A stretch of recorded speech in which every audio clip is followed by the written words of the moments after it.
санкциите бяха използвани като претекст, за да може да се заграби собствеността на Лукойл в България, което ще донесе огромни щети за българската икономика, тъй като ще се налага да се плащат обезщетения в размер на милиарди левове.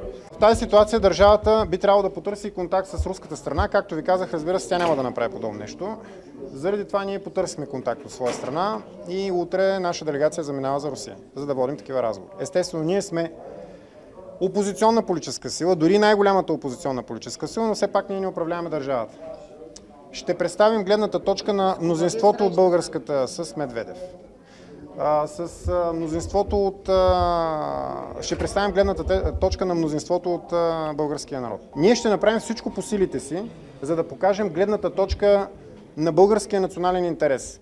Аз съм скептичен, доколко, разбира се, към настоящия момент руската страна би могла да се слуша в това, поради простата причина, че България се управлява от хора, които искат да вкарат нашата държава в конфликт с Русия. Те правят всичко необходимо, за да ни вкарат във война с Русия. Те искат да направят от България втора Украйна.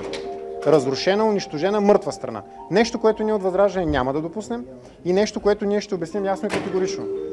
В момента България е окупирана страна, управлявана от марионетно правителство, което не представлява никой друг, освен купените гласове и корпоративния вод, които са му осигурили представителство в парламента.